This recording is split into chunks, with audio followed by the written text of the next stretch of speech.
A common belief within the African diaspora concerning the relationship between Christianity and Africa is that Christianity came to be known amongst African people via oppression and colonialism. Christianity is one of the most popular religions amongst African and African-descended people around the world. So the question is, how did African people come to know and embrace the message of Christianity?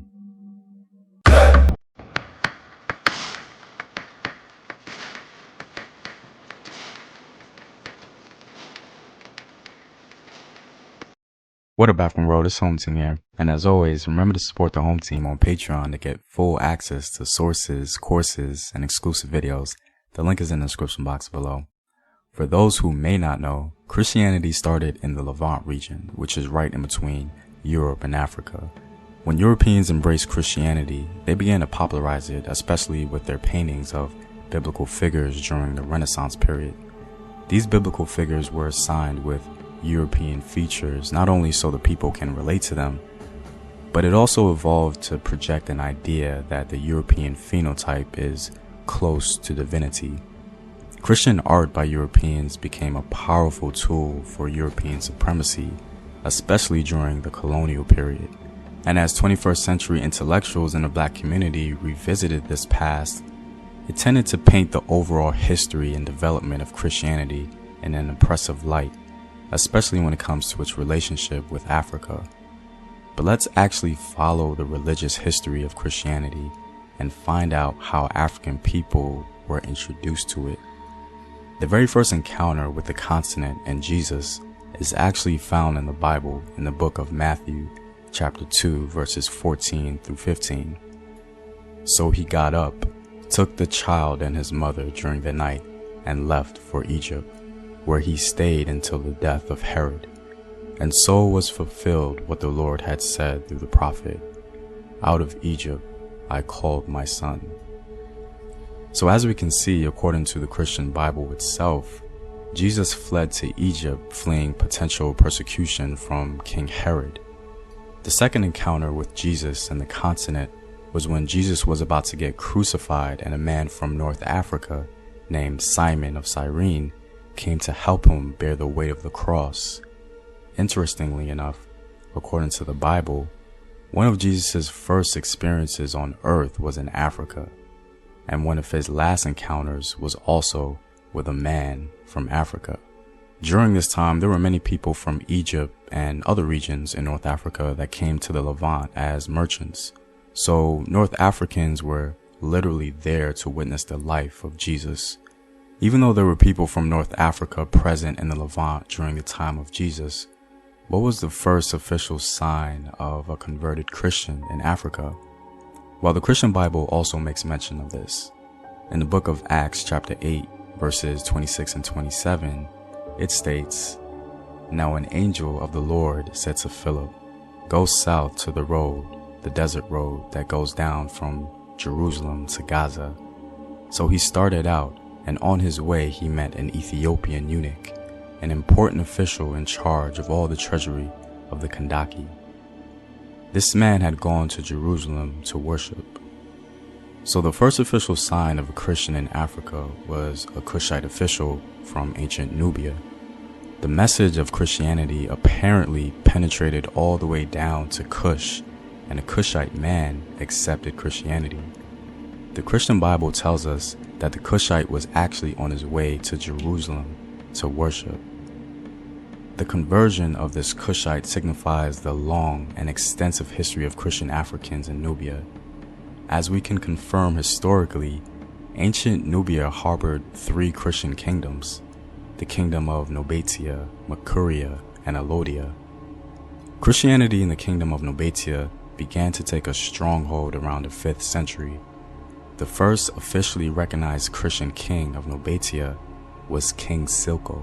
By the end of the 6th century, Makuria had converted to Christianity. What's so significant about Makuria is that this Christian nation literally stopped the Arabs from conquering further south into Eastern Africa and spreading Islam through conquest for quite some time. According to historian al-Baladhuri, at the Battle of Dungalo, the Muslims found that the Nubians fought strongly and met them with showers of arrows. The majority of Arab forces returned with wounded and blinded eyes. It was thus that the Nubians were called the pupil smiters. One day, they came out against us and formed a line. We wanted to use swords, but we were not able to, and they shot at us and put out eyes to the number of 150. The kings of Makuria apparently took their religion very serious, as they even took on Christian names such as King Abraham, King Solomon, and King David. In fact, there's a tombstone from the Makurian king, King David. As we can see, the inscriptions are clearly Nubian script with obvious crosses on the bottom, advancing Christian imagery and symbolism. And our last kingdom is Alodia.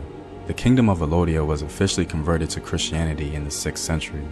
Alodia is described as being larger, wealthier, and even more powerful than Makuria, with the country covering a large region.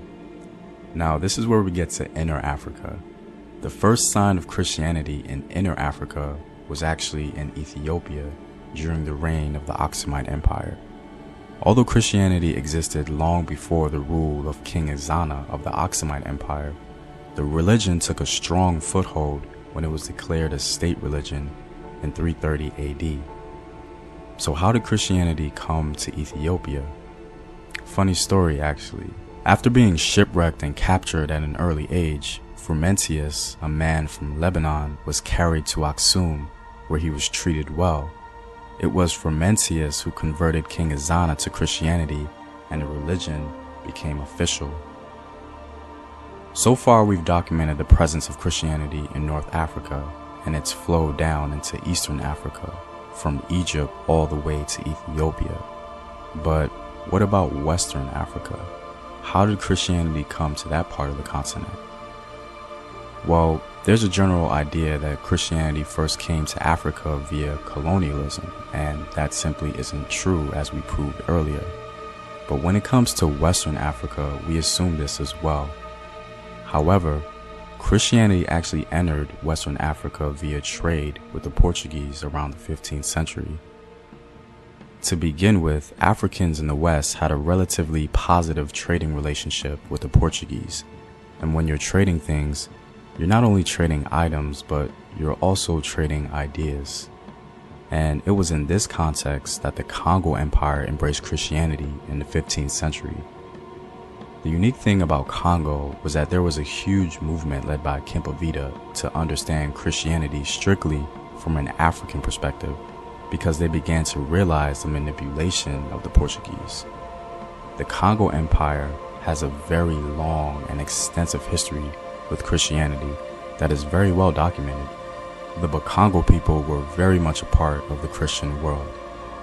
So given this historical perspective when it comes to Africa, Christianity flowed into the continent very naturally as it did in other parts of the world. I mean, it only makes sense that Christianity would flow into Africa naturally, as the birthplace of Christianity is literally right outside of Egypt. Well, I'm all out, guys. If you like this video and would like to learn more, you can support the home team on patreon.com. The link is in the description box below. Know thyself. Remember your ancestors. Peace.